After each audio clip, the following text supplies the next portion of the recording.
This podcast is still brand new, so you may see differences between episodes. Our logo, our channel.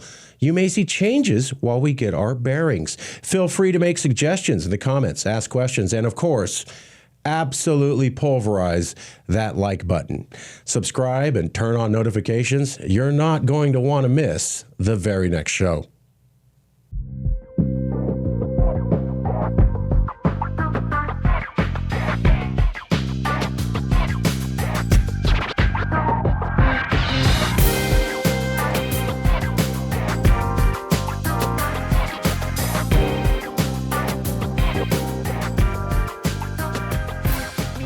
Welcome to California Unfiltered.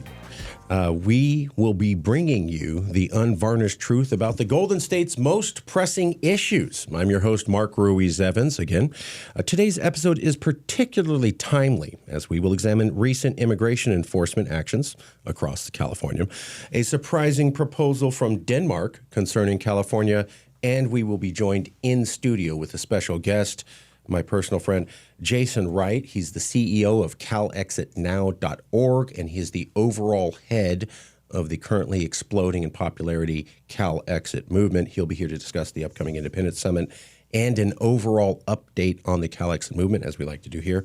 Let's dive right in. Well, our first subject is going to be ICE raids in California. Our first story today hits close to home for many Californians as recent immigration enforcement operations have affected families across the state. Jason, let me turn to you for a second here. We'll get to CalExit in a moment. I know that's why you came in. Thank you for coming out to the studio. You're usually very up on the news, and particularly with the impact of the Trump administration to California. What's gone on with the recent ICE raids? I'm assuming there's problems, there's hiccups. It's not exactly what we were promised. What have you seen? Well, so let me start by saying thank you for having me here. It's great to be back in my beloved Golden Land.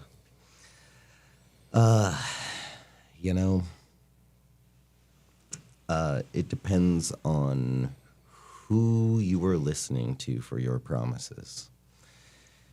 If you listened to me, then you are getting what you were promised. I promised everyone, this is going to be bad. This is going to be horrible. This is going to look like something that America is not supposed to be. This is going to be so horrific, it is going to upset almost all of us here in California. And, lo and behold, unfortunately, I was correct on that. I would have loved to have overshot that one. But, I'm reminded of a town hall that you had hosted just after the election results were finalized. It was clear Trump is coming back and there ain't no stopping him. And you hosted a town hall for Californians, and it's for everyone. And so even some Republican folks showed up, and there were a lot of people on the other side who were not happy about that. And I get it.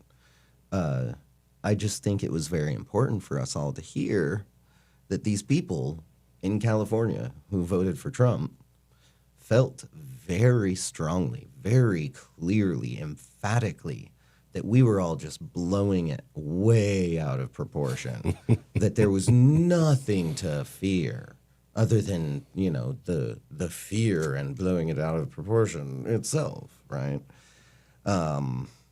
Surprisingly, we haven't really heard much from those people since, the basic weaponization of America's military personnel to have massive sweeping raids and, forcibly detain and deport people, some of whom are like, the Army veteran who served in the U.S. military and has been, doing the legal path to citizenship and all that, and was told that they did not care, and then they beat him up and they forcibly deported him. a man who served in the United States Army. Not just that, though. The kind of overwhelming opinion before all of this actually started unfolding was that this is the United States of America. You cannot use the military to deport people. I mean, come on. This isn't communist China or Soviet Russia or North Korea. But hey, look what we're looking at. Tell me it's not North Korea. Tell me it's not communist China or Soviet Russia. Tell me. Tell me how it does not mirror that. Tell me how putting, what was it? They were saying 30,000 migrants into Guantanamo Bay Detention Center, which is a military prison, and they're going to put a bunch of non-military, for those who don't know, a military prison is for when the military captures other militant group members who are fighting them. And there's this thing called the Geneva Conventions. You have to treat people as human beings and not just, hey, you fought for the enemy, so you can starve.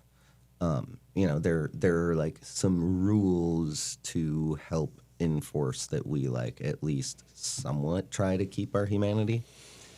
And they're putting them in a military prison. And not only that, but it's coming out now that there are people with no criminal record at all. Yeah. So yeah. It goes from sentiment of you can't do something like that in America. No one would even try because that's so un-American. To, hey, we're going to put 30,000 people in there, but it's only going to be the roughest, toughest, I'm talking like the Colombian drug lord gang members and stuff, the MS-13 and, and then it turns out that actually there are migrant workers who came to work legitimately, who are being forcibly detained and brought over there and locked away in a military prison for literally having broken no crime. Well, it's a military-style prison versus a regular. Well, Guantanamo Bay is owned, operated, run by the United States Navy. Sure. And it is a United States Navy base. And on that base is a small detention center that they have now turned into something much larger thanks to 9/11. And then, Obama running on, I'm going to close Gitmo, no more Never torture. happened, right. Yeah. Even Biden at the very end was like, hey, maybe I'm going to close Guantanamo. So are you saying that undocumented immigrants are being shipped to Guantanamo? Yes. Okay.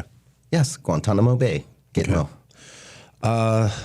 Let me throw in a couple factoids here. This is from a Cal Matters article, February 2025. California deportations hit people with deep roots. According to them, there's a quote, ProPublica and the Texas Tribune reported less than half of the approximately 8,200 people arrested from January 20th to February 2nd have criminal convictions. Less than half. That means more than half of the people arrested under Trump's immigration roundup, according to ProPublica and the Texas Tribune, both reputable publications, aren't criminal and they don't have criminal convictions. I saw Trump saying that we're only going after the criminals. I saw J.D. Vance say we're only going after the criminals. What does that tell you when we've heard repeatedly we're only going after the criminals and more than half of the people that they picked up in the initial wave aren't criminals? It sounds to me like being brown-skinned is a crime now. I would remind everybody that in America, under the Supreme Court, before it became ultra-conservative with Donald J. Trump's appointees, before it became conservative, said that it is okay to racially profile anybody who looks like me or Dave. If you look Latin, you can be yanked out of the car and assumed to be an undocumented immigrant. If you're a citizen, tough, it's okay to racially profile. The Supreme Court said that. That's been upheld. Arizona routinely does that.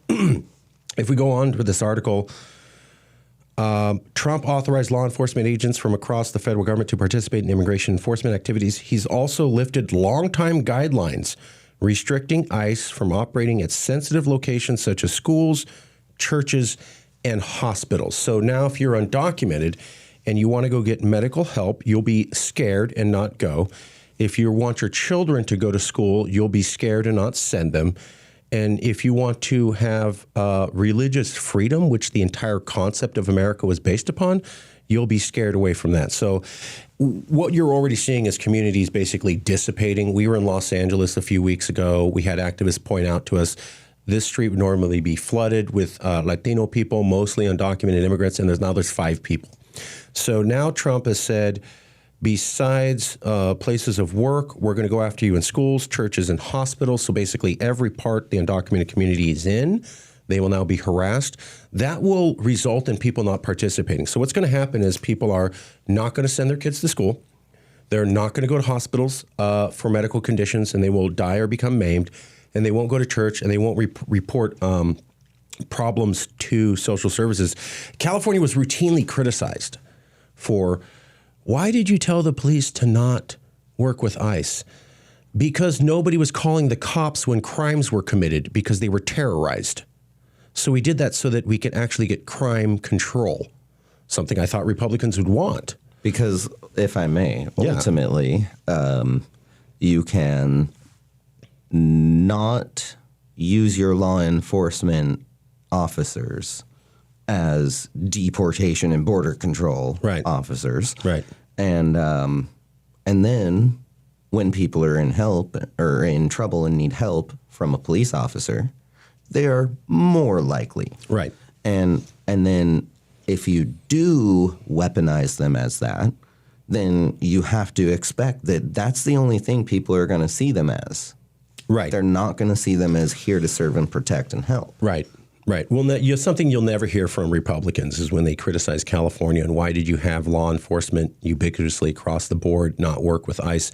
It was because crimes weren't being reported and criminals weren't being turned in. And so you had criminal gangs and master criminals rising up. So this was a law and order push from California to do that. You will never hear Republicans say that because they're pro-law and order, but they can't back us up when we make this move for pro-law and order. So I just find that interesting. A couple other things here.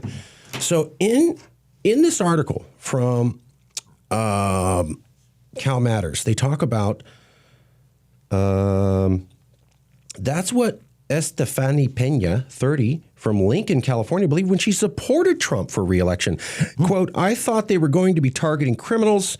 No one mentioned that legal residents, were going to have to go through this.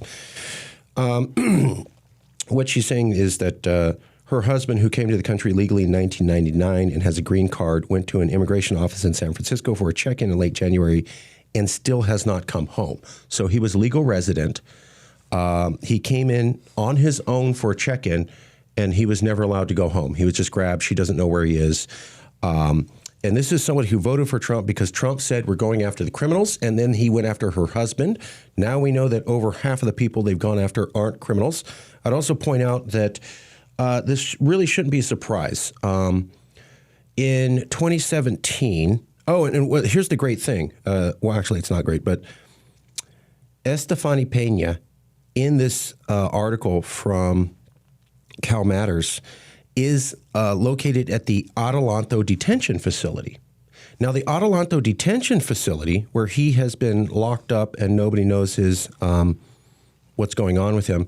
By the way, the Supreme Court backed up Donald Trump that he could do unlimited detentions of undocumented immigrants. So he can throw people in prison and throw away the key and you never get to know anything about them. And that's completely legal in America and was backed up by the Supreme Court before it became conservative. Again, the same Supreme Court that said it's okay to racially profile Latin people. That's the America. If you look up the Adelanto detention facility and you go back to 2017 when Trump was president, in 3 months, 3 immigrants have died at private detention facility in California. Vincent Caceres Maradiaga, he's not alone. There was Osmar Epifiano Gonzalez Gadba and Sergio Alonso Lopez. They can't really explain. One guy was just found dead of internal bleeding. Another guy was found hanging in a cell. Another guy was beaten to death. There's also people who've been there and said, what was it? I was at the Adelanto facility. Here's another article by Miss Fialo, who is a director for Freedom for Immigrants, and she was talking about how a woman made makeup out of Kool-Aid, and she was punished for that. And then her husband said, my room is full of flies. They didn't believe him and did absolutely nothing to check on the tidiness or sanitary condition in the room until he brought them a bag full of flies. Then they said, well, we'll actually do something about it. So deaths, suicides, arbitrary detentions, arbitrary punishment, unlimited detention, and no law enforcement is allowed in. And again, people dead. Nobody brought anything to it. And that place is now reopened up underneath Trump, and they're putting people back in there. So I'm wondering if this dude's going to end up dead in the future. And I don't think that's an irrational question to ask. Latin people were killed and allowed to die at this facility. Nobody was punished. Nobody was brought to justice. They didn't say what happened, and now they've reopened the thing. So I hope you survive, sir. I really do. Yeah, let me... this is some heavy stuff. Yeah, yeah, it is. I'm not Latino, but you're a person with a soul. One of my really good friends, colleagues is Tejano. You may know him. You may see him every morning when you look in the mirror. I've got lots of friends who I know are decent, honest, hardworking folk, born and raised in the U.S. of A. And knowing that this reality of being disappeared and possibly end up dead of mysterious circumstances in a place where no one knows where you are. And,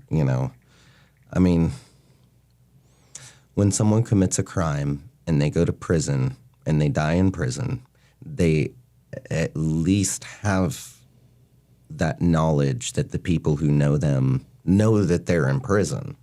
People know where they're at. When you've been disappeared like this, right? That's scary. It's got to be horrifically scary for this man. I can only imagine.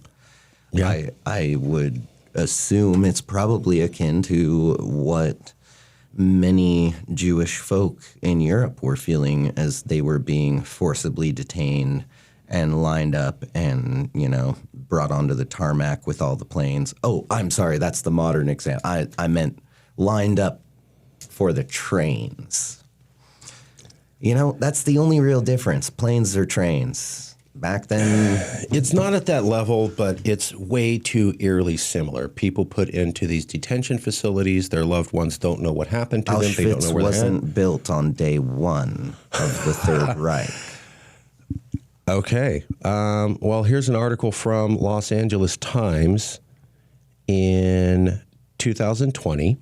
A Times investigation found that since 2017, at least 265 calls have reported violence and abuse inside California's 4 privately run immigration detention centers.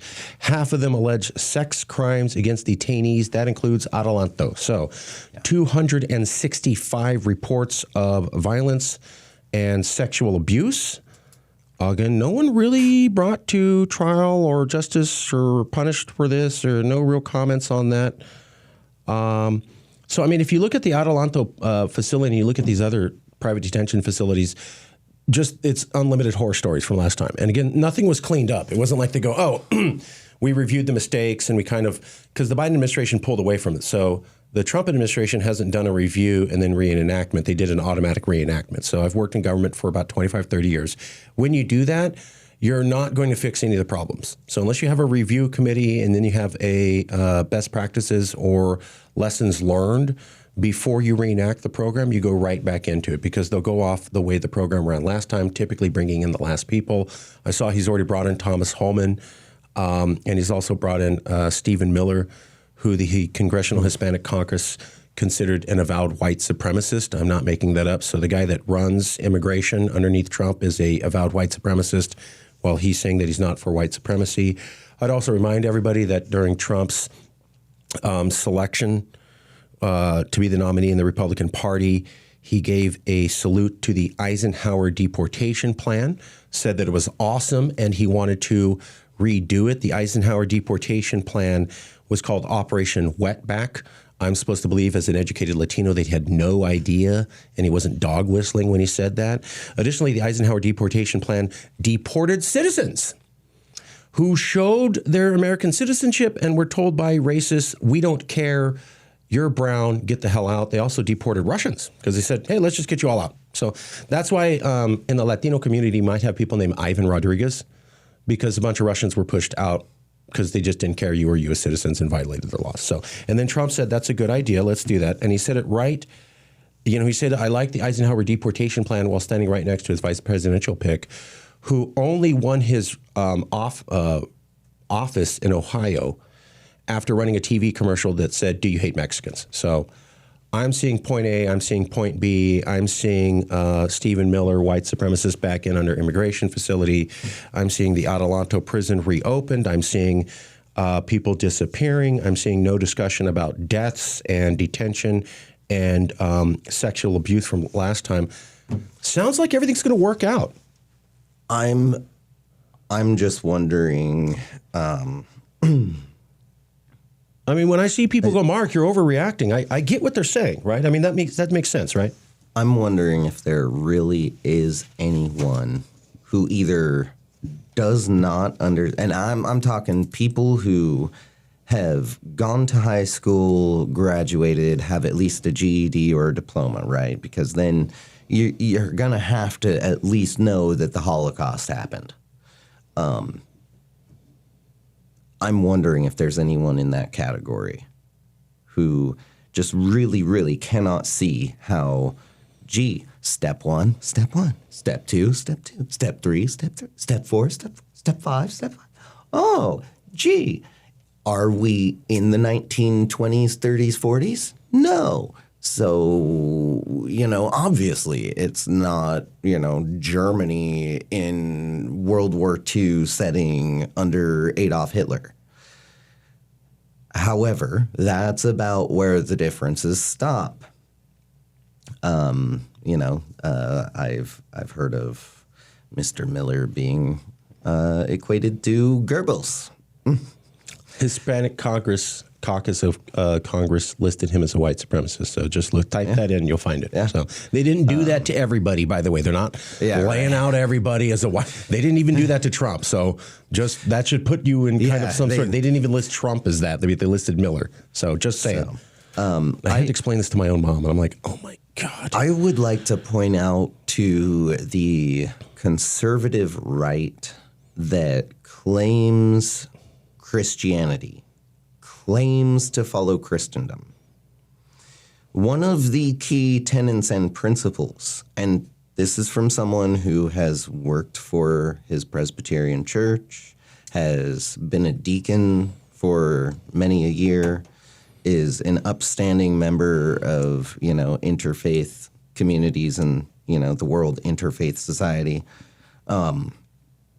I'll sit with rabbis, imams, monks, everyone. Anyone who is not espousing violence, right? I should be clear about that. So when I say that, it is against the key tenements and fundamental ideals of Christendom, I'm not just making this up. It's not, I want you to believe that this is, no. If you know anything of Christianity, then you will know that the church is a sacred space. It is welcoming to literally anyone and everyone in the same way that Jesus, while he lay dying on the cross, still invited the criminal both the one who scoffed at him and the one who stood up for him. Both of you shall be at my side by the end of this day in my Father's kingdom. That's the way it should be. And to have sanctuary removed, I mean, I understand they hate sanctuary cities and all that. To remove actual sanctuary from church is to remove the sanctity of the church. So you have pretty much, destroyed every religious institution in the United States of America outright, completely. It's just one sweep. Sign of a freaking felt tip marker. Let me read this article here. It's from The Guardian, Wednesday the 5th, February 5th, 2025. Abuse claims are rife in California detention centers. Now the facilities are poised to expand. As the Trump administration scrambles for space to hold detained immigrants, California, the country's largest sanctuary state, is in the crosshairs. Last week, the court ruling allowed one of the state's largest detention centers to resume holding immigrants, reversing a pandemic-era decision that reduces population to just 2 people. That ruling came weeks after reports emerged that Immigration and Customs Enforcement, ICE, was seeking to establish a new facility in Northern California, even as allegations of abuse at the privately run sites, meaning plural, continues to accumulate. So this article came out a few days ago, and they're saying lots of claims of abuse at the previous places, never cleaned up, didn't do anything about it, and now they want them to be even bigger. And we were talking about the Adelanto ICE Processing Center, able to hold 1,940 people, halted intake and released many detainees on a judge's order in 2020. However, Friday, that same judge temporarily lifted the order, meaning it's now open. U.S. Representative Judy Chu, a California Democrat, criticized the facility on Thursday. Quote, "There is no public evidence available that GEO Group is capable of reversing its long history of neglect and mistreatment of immigrants held at Adelanto, where inadequate medical care, poor living conditions, and even preventable deaths have been the norm." So, preventable death. Yeah, they've done nothing about it. Has been the norm. Yeah.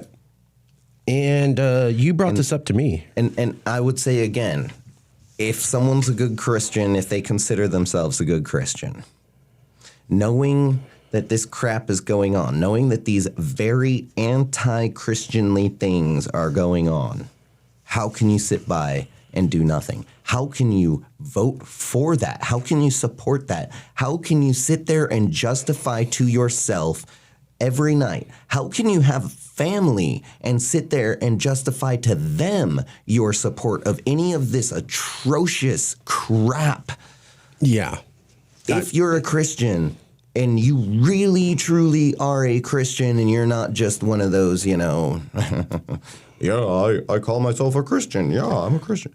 Then you have to be opposed. This is literally fundamentally juxtaposed to everything that Christendom is about. I'm not a Christian, and I'm just as disgusted. I think if you're a decent person, you would see this as wrong. Let's say you're not a Christian and you're not a decent person. You're just not a liar. I was promised we're not going after criminals. You guys are overreacting. Nothing bad happened last time. Nothing bad's going to happen this time. People are dead. People are now disappeared. Nothing's been fixed. We have reported cases of abuse and rape. Nothing's been done about that. And yet I was told, hey, nothing really bad happened last time. You guys overly blew it. Nothing really bad going on this time. That is all a lie. So wherever you stand on religion, wherever you stand on decency, my question to all the people who are backing Trump on this, are you a liar?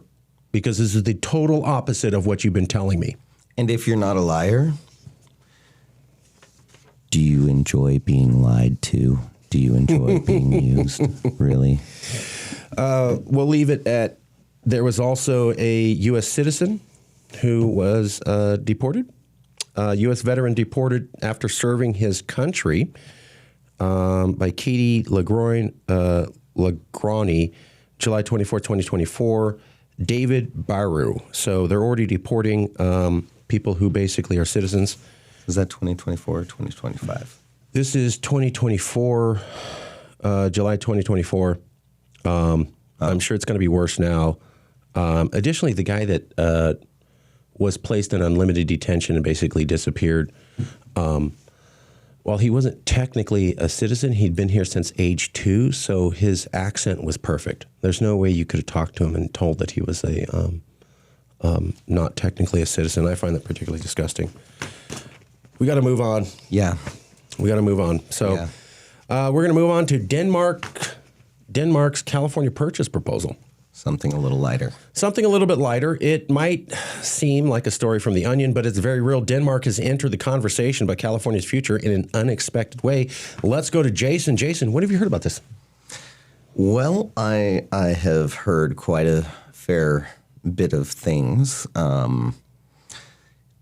What seemingly started as a spiteful, jest-filled joke quickly has become a legal process being started overseas. Now, before anyone gets too sensational with it, there is no legal mechanism for Denmark to buy California. Just like there isn't really a legal mechanism for America to buy Greenland or rename the Gulf of Mexico into the Gulf of America. You can say a thing, but it doesn't necessarily really make it true. The only truth is that you've said the thing. So keep that in mind while we discuss this, because it is interesting. It is a little fanciful. It is also a little, dare I say, viable. And now that's why I threw out the disclaimer, right? Keep it in mind. So, Denmark, part of the European Union. European Union known for things like healthcare, education, universal basic income, all sorts of that Californian type stuff, right? Well said, well said. So it really, it's an interesting idea. It's not quite at the stage of being a proposal yet, right? And again, it seems to have started as more of a way to kind of spite Trump, like, you think you can just buy Greenland, huh? Okay, well then we think we can just buy California. If for some reason there was actually some sort of actual legitimate legal deal being made, and California actually said, hey, yeah, Denmark, you know what? We'll be Danish. I don't really foresee that happening. But where I don't think 20 million or more Californians would identify as Danish enough to go for that. They'd have to prove it. I do also think that about 61 to 65% of California's voting populace right now is so vehemently anti-Trump and let's GTFO before the Auschwitz hits the fan, that I think it, we wouldn't necessarily have to identify as Danish in order to do it, right? It would come down, could come down to merely just, hey, this is a way to get away from Trump. There is that. America's bought and sold territories. It's never sold off a created state. That's never happened before. So this, I don't know how you could even legally do that. Secondly, you'd have to get the people of California to agree. Is it legal to sell your citizens? to another country? I don't think so. Under international law, maybe there's an international law expert out there. Well, let me ask you though. So the Denmarkification, the Denmark plan to grab California has 200,000 signatures showing a lot of support. But before you answer, they're not the only ones. It was literally a few weeks ago where we saw a Green Party member of Canada, Elizabeth May, who went on television and proposed that California leave America and join Canada. Why are different progressive nations in the last 2 to 3 weeks? Because I don't recall anybody ever doing this before. So why people may have given an homage to how great California was, but saying, hey, why don't you leave America and join us? Why are multiple people in different foreign countries constantly proposing this in the last couple of weeks? What's going on? I've never seen this before. Well, I think that it's pretty clear our international outreach over all the years has been successful. People know all around the world, though the United States mainstream media will not talk about it, especially while Trump is just flooding the news, right? Right. And part of me thinks that this might be intentional. How do you keep the story of, 1/5 of America says that it's broken and wants out, and we'll be attending a global summit at the end of February in just like a couple of weeks, right? Like less than 10 days. How do you keep that story from getting out there to the world and to the rest of America that, hey, if you're one of those people who thinks that this ain't working, know that you're not alone. Ooh, crap. In order to maintain the control and the power, I can't let that story get out. That's interesting. So I'll flood the whole thing with this and that and the other and just throw handfuls of spaghetti and see whatever sticks. I just find it interesting. We've never seen this before, and then now we're seeing multiple foreign countries say because people love California. They're singling out California. They're not listing any other state. They're not going after New York or Chicago, Seattle, Washington. They're specifically picking California, and they're almost making the proposal directly to Californians to leave. It's almost like the world's aware of the recent push for the CalExit movement. I would agree. I would give you a yes and on that. I would agree and posit that California is one of the most beloved places in the world. Californians are, by and large, widely accepted around the world. That's true. In more places than not. You're more likely to find someone hating on an American, United States of America, American, than finding someone who finds out that you're from California and they're still going to hate on you, right? How many people have we met in the movement who say, I travel abroad, and when I do, I say I'm a Californian, and I get a totally different reaction from the person next to me who says I'm an American? Yeah. I've heard that story 50,000 times. Yeah. The guy from New York, and they're like, oh. The guy is like, yeah, I'm from California. And it doesn't matter what tiny little small town out in the middle of the foothills that you're from and that no one around the world has ever heard of, right? They're like, hey, Hollywood. Yeah. My friend. San Francisco. Yeah. Because everyone knows it and everyone loves it. And it strikes me that people have the message that California wants out. Have the message that California needs to be saved. We are trying with CalExit to save roughly, 40 plus million people. And, we say roughly 40 million plus because there are roughly 40 million accounted for Californians. But how many people in California are not accounted for? We don't really know because they're not accounted for. But one could take an educated guess, especially if they say work for the state. And I'm pretty sure it's probably a fair percentage. And that would mean that we're probably sitting at well over 40 million souls that we're trying to save, trying to protect from, Trumpism and mass deportations and, and a group of people who would elect this man 3 times in a row. Yeah. Like we've always said, it's not about Trump. It's about you are tied to a country where people have said, this is a good idea and I like what he says and I like what he's about 3 times in a row, approaching a decade. This is America now. It is Trump's America.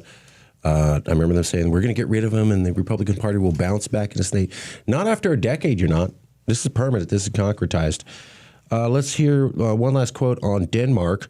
This is, I believe, from the Prime Minister of Denmark. I could be wrong on that. It's from somebody in Denmark who was being asked about the Danish plan to buy California. Let's be honest, quote, let's be honest, Trump isn't exactly California's biggest fan. This is a foreign leader saying this. He's called it the most ruined state in the union, has feuded with its leaders for years, the petition states. We're pretty sure he'd be willing to part with it for the right price. So you were saying that, like, California is known. It looks like California's feud with Trump going back to 2016, 2019 is also globally known that he doesn't like us. Would you agree with that? It's almost like, when this one Tejano Californian guy was the head of CalExit, and there was this native mix guy up in the Bay Area who was the head of the Bay Area region, as well as being the head of the international outreach, was kind of slaying it, not to toot my own horn too much, but it seems like people have had the message for a while. Remember Emmanuel Macron, Monsieur le Président, said that Armenians live in countries outside of Armenia, around the world. They live in countries like Artsakh, France, Belgium, California. Yeah, that was 2016 or 2018 or 2019 where the French Prime Minister basically referred to California as a separate nation, was speaking about the Armenian people. Am I right on that? Yes, okay. Yes. And for that, Monsieur le Président, merci beaucoup. Macron. Or was it Hollande? It was Hollande or Macron? No, it was Macron. Okay. Yeah. Okay, we're going to move on to the last section here. Oh, sorry. If I may. Yeah, please. Sorry about that. Please. The one thing about the Denmark and Canada proposal, though these things are interesting and fanciful to think about, ultimately, CalExit, we are pushing for California to be its own country. So maybe rather than be bought up by Denmark, maybe if Denmark was serious, they might want to propose something like, we could buy California with the intention of immediately releasing it to itself with the hopes that it would stay in the EU. Something like that. That might sell really well to Californians. I would say, though, we've got something very, very serious here. And we can't have jokes detract. You're right. It's not a laughing matter. If you really do support California and Californians and CalExit, there are ways to help. Come get in contact and we will make it happen. We have to be serious because people already think that we're a bunch of loons who don't know the law and make all of this stuff up. And we just want you to believe that this is the truth. And we believe that this is the correct analysis. And, all of these little hints that we're just making it up. You're right. That is the main stereotype we have to fight against, which is why we spend so much time talking about facts, policy, and the law to show that we do have an understanding. Speaking of that, we're getting to the last section of the show. I'm going to interview Jason Wright. He's the CEO of CalExit Now and the overall head of the CalExit movement. I have 2 questions for you. There is an international summit coming up on February 22nd. What is that about? And what is the state of the CalExit movement now as the head of the movement, and you basically got permission to start collecting signatures. What's going on? What are you doing? Where's it going? And what is this summit? Yeah, so we'll start with what's going on with the movement. Right now, we have our initiative, which asks two things.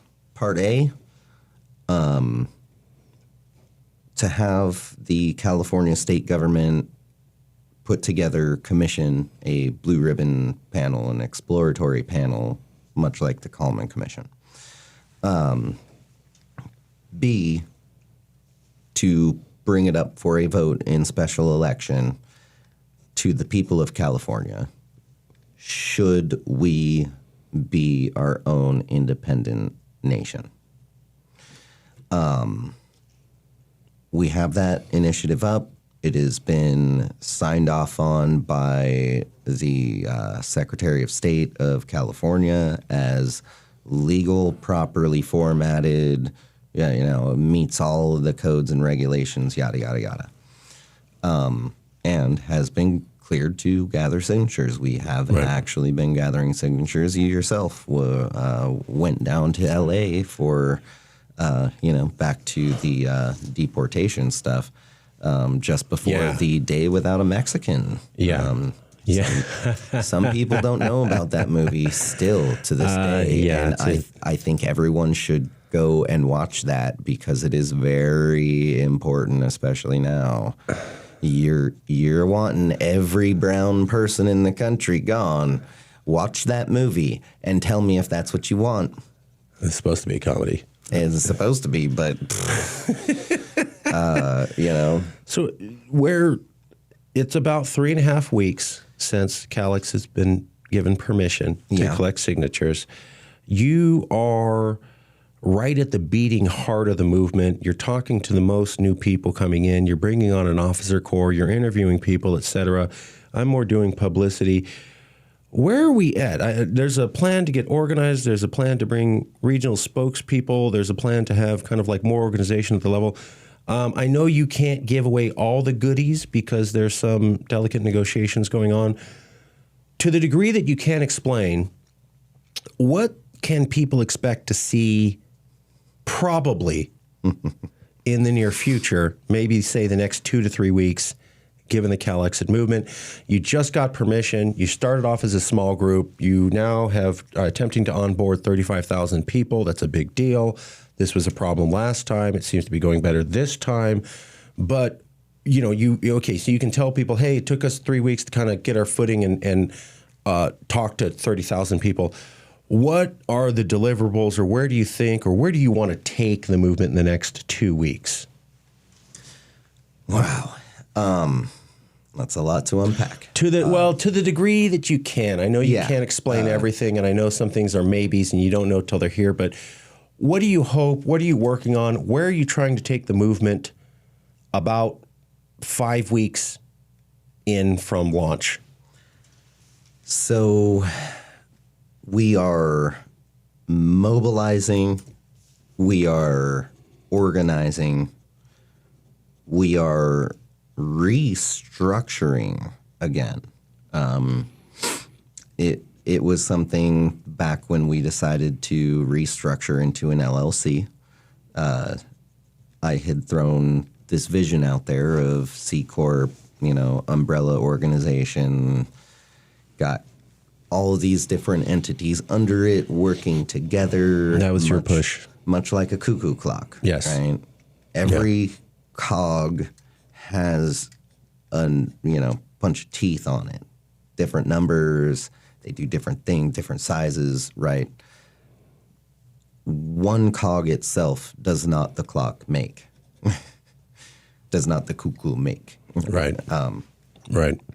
It needs to be this really well-tuned machine, and that's what we're building. We've got a new person who is coming on board who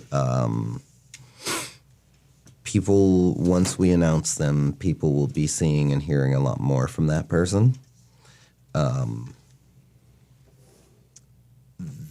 there is going to be a much bigger, more formal business structure to it to help further streamline our coordination as far as, being able to mobilize people, get everyone out there, get signatures. But then after we've gathered, the 600,000 signatures, then we're going to need to get out there still and keep educating people and make sure that we help control the narrative and keep it on a true track rather than let it go sideways. And then we've got people saying that, this whole thing was started by Kim Jong-un himself.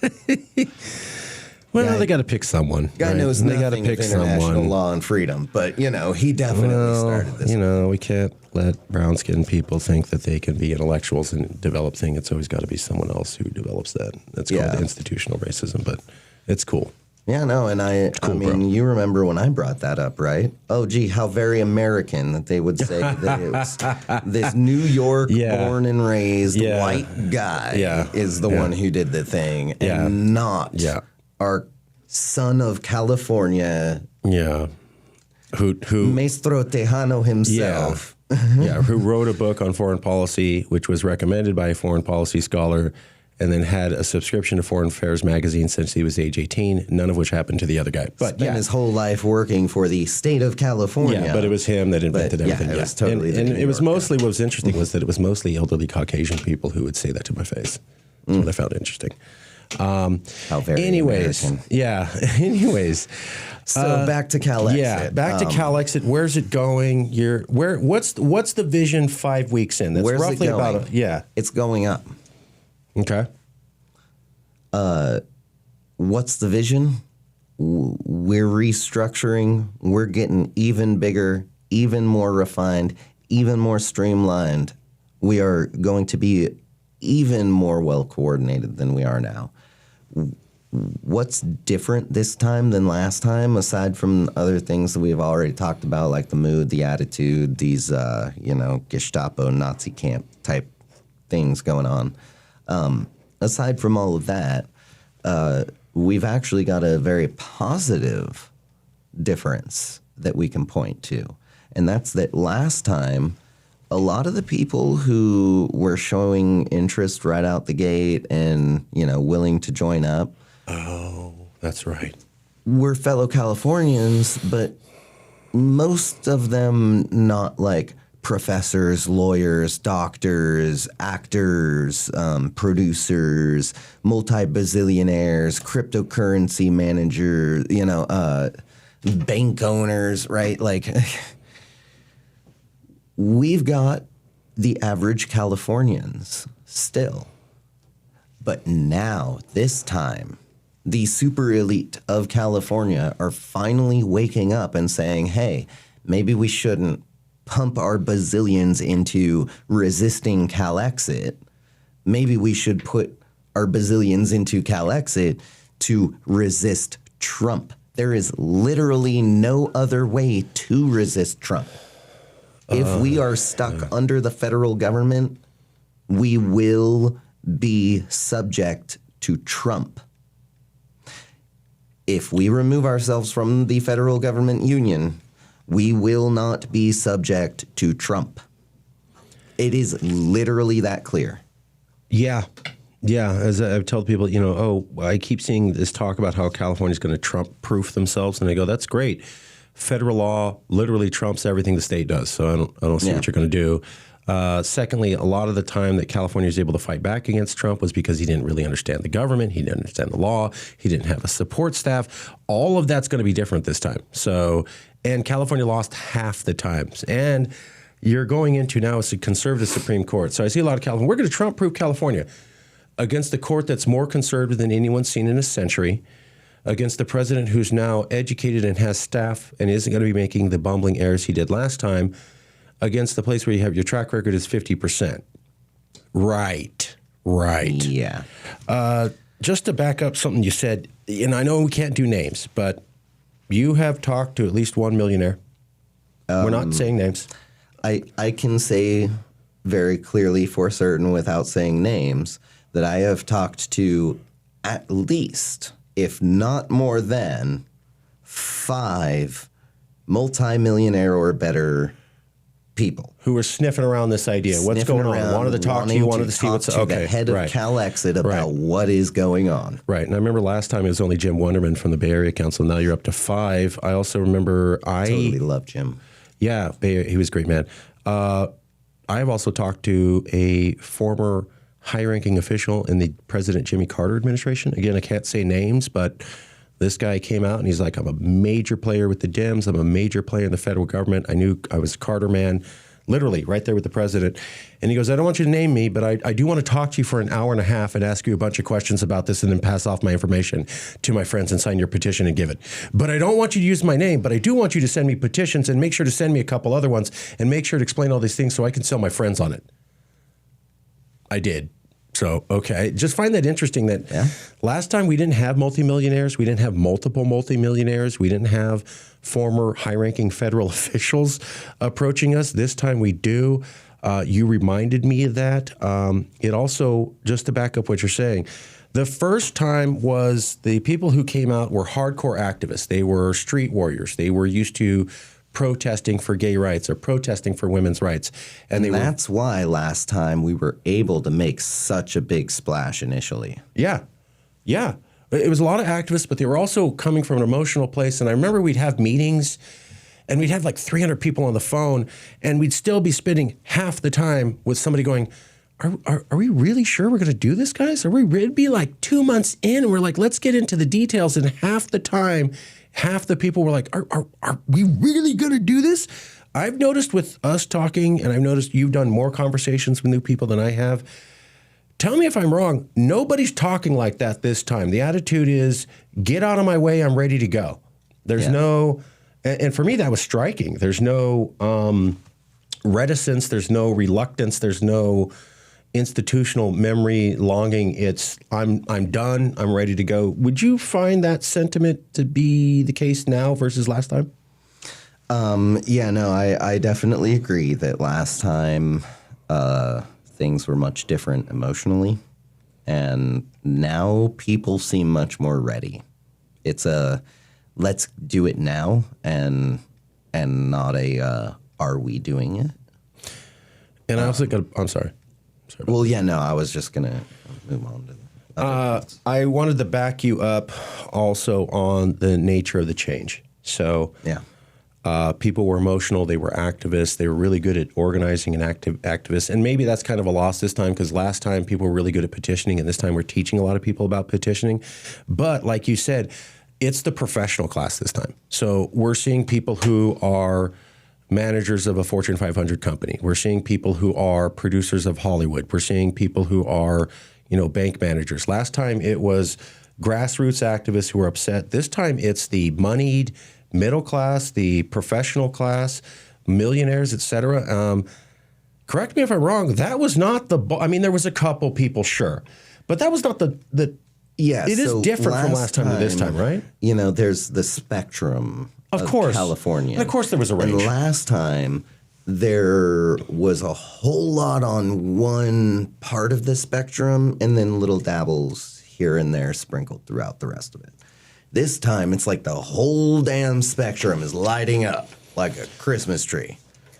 So I want to, So because of that, we've decided to put together a place for California as well as the rest of the world to safely talk about independence.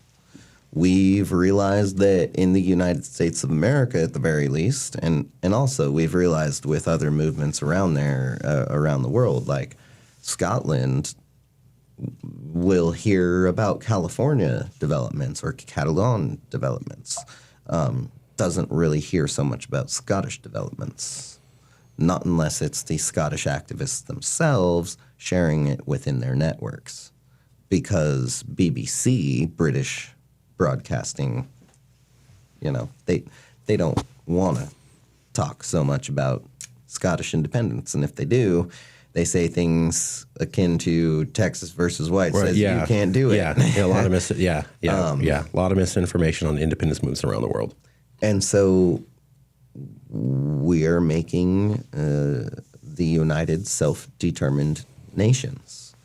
And we are hosting our second annual Global Summit on Self-Determination. We'll actually be here in this room, right? This very studio. Actually, yes. This is the podcast room, now with 3 cameras, great lighting, great audio, where we will be hosting the International Summit on February 22nd from about 10:30 a.m. Pacific to early afternoon. Well, and then we're still going to... Oh, and then there's a dinner for everybody. So there's going to be 2 parts. There's the part online where we have about 30 of 65 independence movements around the world who've agreed to participate. In addition, there will be an in-person meeting where people will be here in the studio. We want to expand the number of people in studio next year by offering free total flights. We were giving half off airfare for a lot of people to get them here. Next year, we want to get more funding and do full flights for everybody so we can get more people from like Biafra and et cetera, some of those other groups who really deserve to come here, but we just ran out of funding. We will be filming it here. We'll have 30 of 65 independence movements around the world speaking. There is no forum that allows these groups to speak. We've been hearing horror stories from these groups that regardless of the atrocities that they go through, the United Nations will not listen to them and will not cover them. The United Nations is beholden to existing nations. And so there's this unwritten rule. And we've shown articles from Foreign Affairs magazine, high-level academic articles saying, basically the unwritten rule is that you don't talk about independence movements with any country because every country doesn't like that. And so to keep peace at the UN, they basically just agree, we won't ever discuss independence movements. So, if you shoot leaders, if you imprison leaders, if you victimize women, if you discriminate against a group for ethnic reasons, if you push them out of an area, if you deny them government fundings, if you take a lot of their money and don't give them equal amounts of federal revenue in return, totally cool. Nobody needs to cover that. We've also learned international news will not cover this. Countries will tell a news agency, if you cover this independence movement, we will yank your corporate license and ban you forever, which means if you've invested $10 million to get a corporation built into the country, that's wiped out and you lose everything and all the profits. So a lot of private media companies will not do it. So you won't see international media, you won't see local media, and you won't see the UN covering this at all. We stumbled onto that. We've also heard from confirmation from people like Khalistan and the Mapuche of Latin America and Biafra and Batwa that this is the case. The Ogoni. So there's a lot of people who told us, yeah, you're the first group to ever, you CalExit are the first group to ever reach out to us. No one cared. No one's given us a platform. And so we're going to make sure that every single group gets 10 minutes unedited, unaltered, professional camera, professional lighting, professional studio, professional background, respectable address to be able to make their case. Because maybe 5% of them have any decent media out there.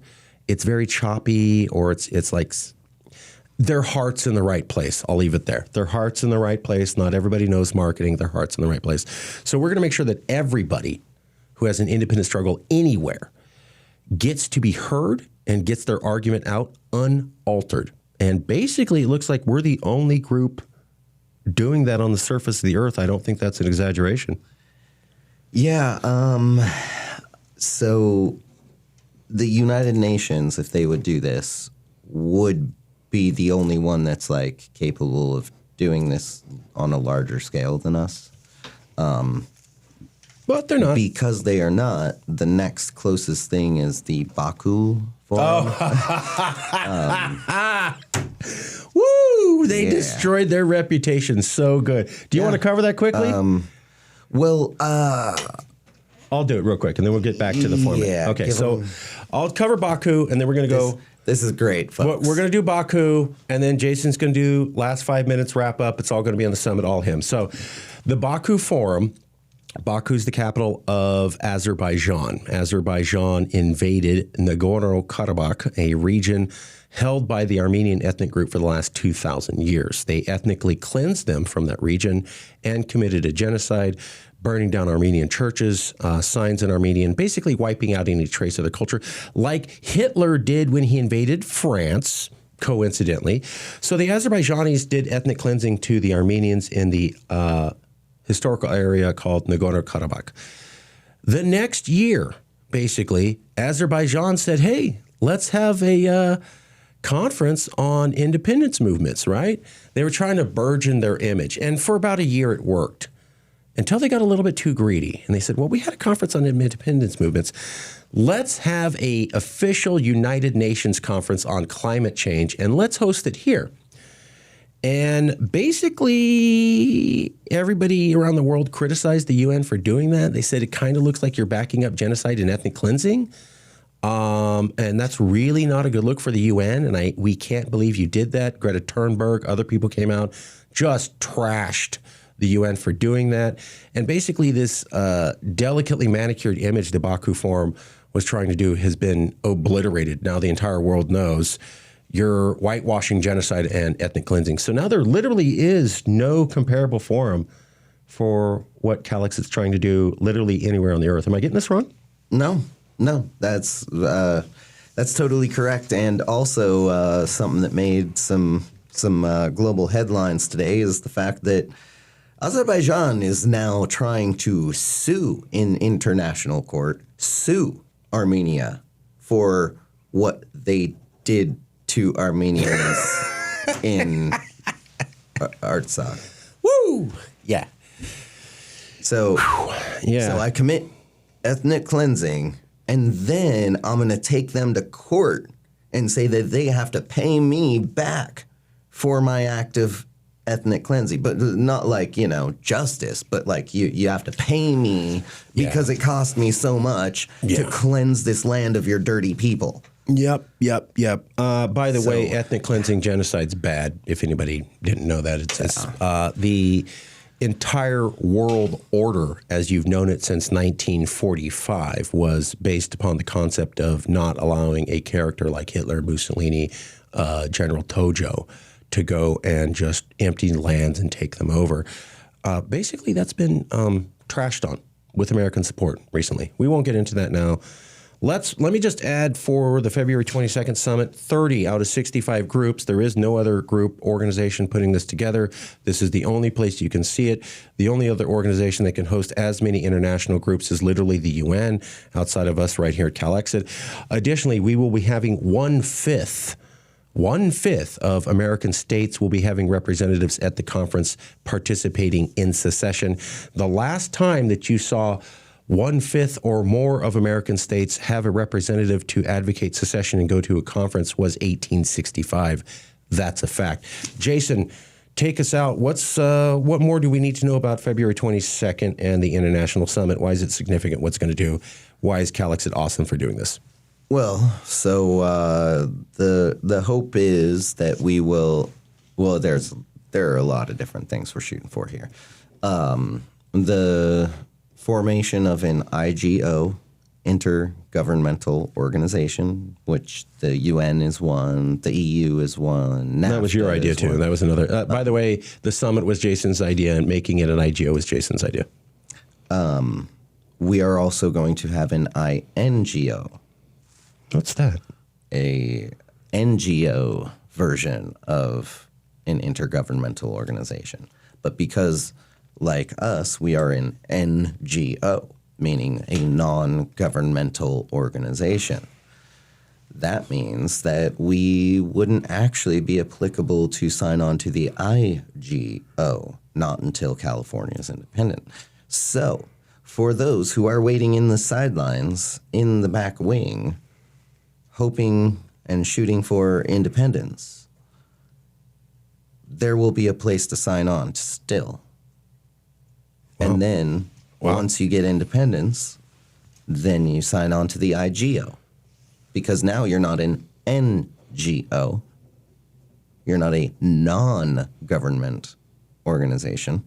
Now we're talking about your actual government joining up. So it's going to have both of those parts, as well as an international foundation for, philanthropists and humanitarians to come and volunteer, donate, help make the world a better place, one project at a time. One of the big things that I would like to see, just to throw an example out there of one of the myriad ideas there. The Ogoni people were forcibly removed from their homeland, put somewhere where there was no infrastructure, no water. In no Uganda. Nothing. Yeah.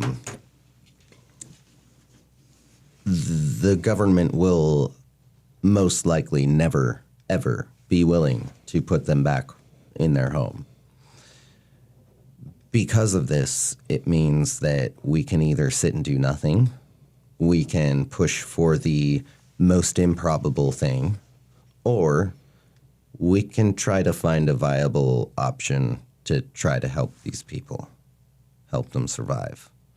So this foundation, right, one of the projects is going to be to recreate their natural home environment for them there where they have been forcibly relocated to.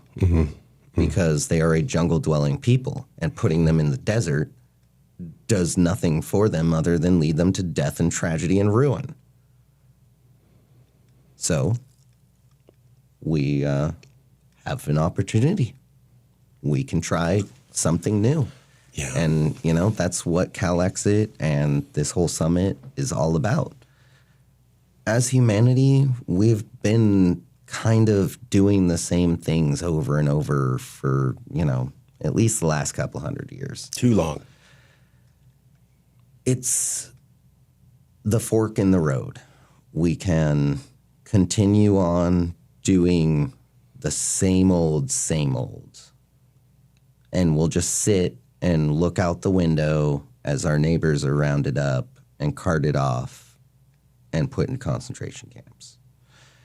Or we can try something different in the hopes that maybe, now, is it a guarantee that we won't all be rounded up and put in concentration camps? No, this is life. In real life, there are no guarantees. Well, other than all things. Yeah. Death and taxes. We can either continue letting the Auschwitz hit the fan, or we can. Sorry if that was a little dark. No. I did an interview with a Jewish man a few weeks ago, and I brought up that same analogy. I was told by a rabbi once that, there's two types of Jews. There were those that saw Kristallnacht and realized what was coming, and then there were those who saw Kristallnacht and didn't get it. And the way you can tell the difference between those two is that the other group is all dead.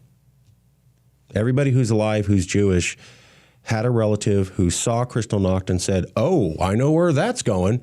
And everybody who had a relative who didn't get that and said, "Come on, they're just blowing off steam. They're just saying stuff. They don't really mean it. It's just locker room talk. Boys being boys." Yeah, those people literally had all their lines end. And just, some of these people are criminals, so we have to do something. Sure. But one of the things that and I was just very briefly, I studied the Nazi period for a long time. They didn't go after the Jews first. They went after the communists. A lot of people forget that. They started killing. They started killing Germans who had the wrong political ideology before they started killing the Jews. So just to put that out there.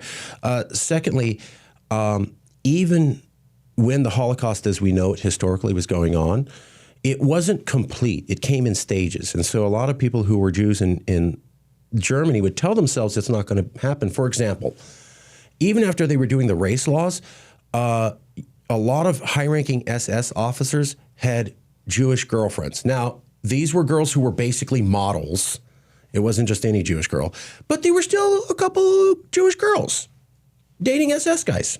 And so everybody thought, that's fine. See, he does when he talks about rounding us up and doing all this stuff. Look at this. See, this doesn't match with his words, so therefore we can ignore his words and it's going to be fine.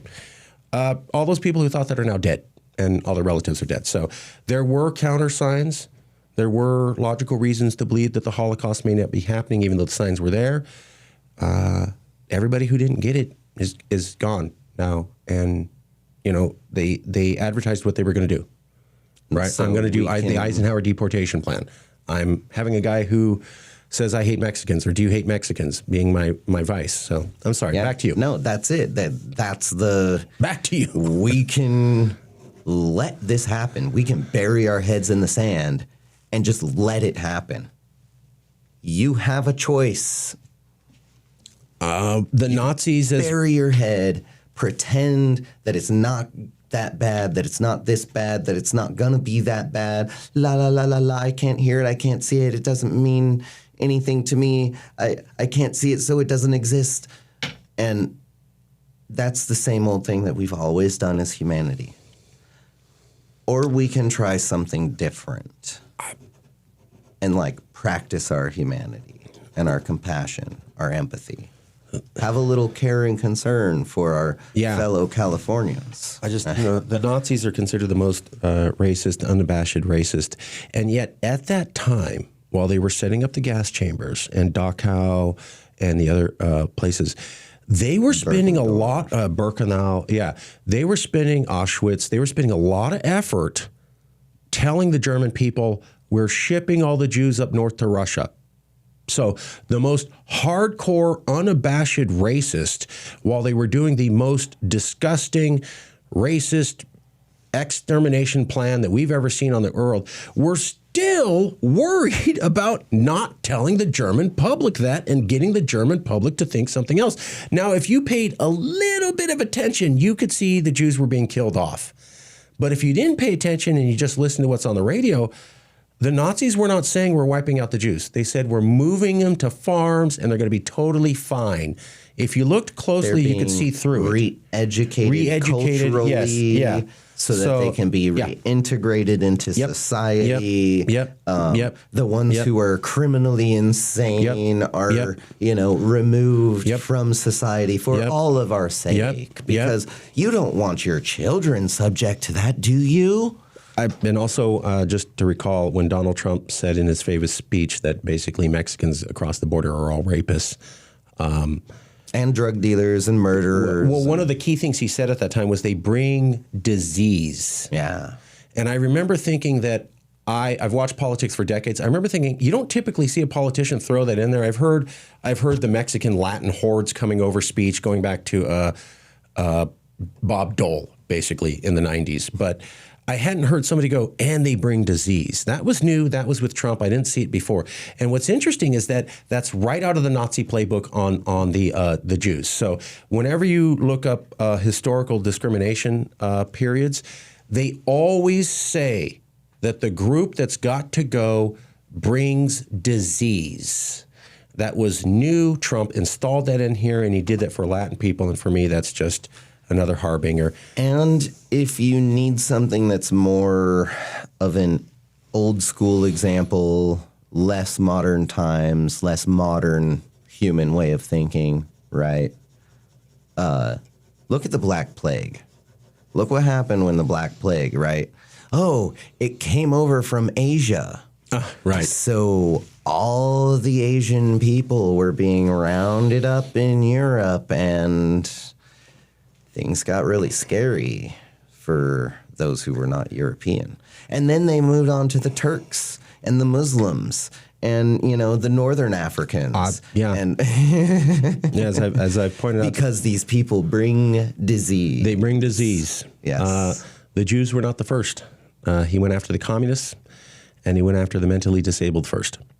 And when they saw nobody protested that, then they moved on to the Jews. That's a historical fact.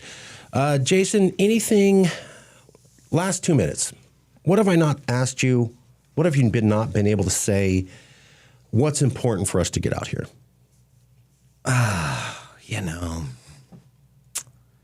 No pressure.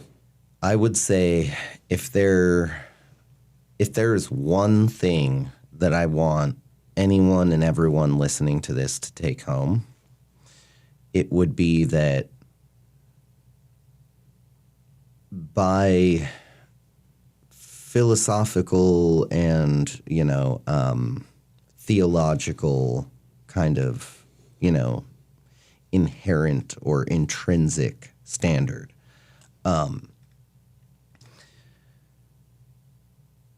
one cannot and must not turn a blind eye. One cannot and must not bury their head in the sand. There is no time for that. There is no room for that.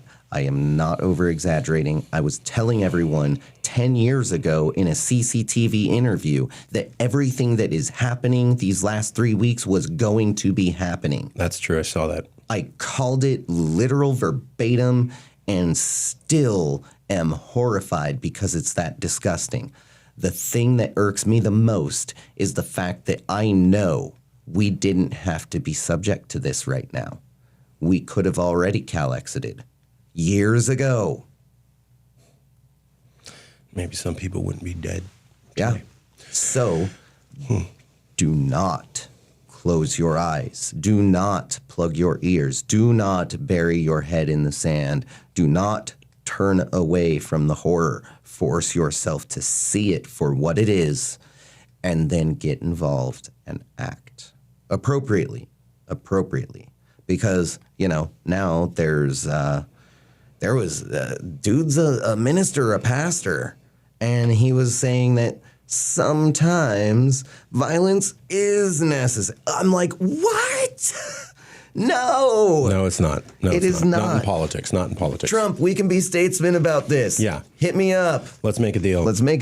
Oh, I won't even tell him the story where it was a bunch of Trumpers and you put that out there. The line went dead. But, okay. Oh, no, it didn't go dead. They said... They perked up and they let me make my pitch. And then they said, wow, that's interesting. Okay, I've got to go. We'll be in touch. And that was a room full of millionaires who supported Trump. Not millionaires. Billionaires with a B. My bad. Who helped get that man in office. Okay. As you can see, we're trying to keep it quick for you so that it's a good running show. We're going to have to sign off. We got plenty more to talk about, as you can tell. As we wrap up today's episode of California Unfiltered, it's clear that our state stands at a crossroads. From immigration enforcement affecting our communities to international attention on California's future, these are, in fact, unprecedented times. Next week, we'll bring you coverage live from the Independent Summit in Fresno. Until then, this is Marc Ruiz Evans reminding you to stay informed, stay engaged, and keep questioning the status quo. Thank you for listening, and we'll see all of you next week.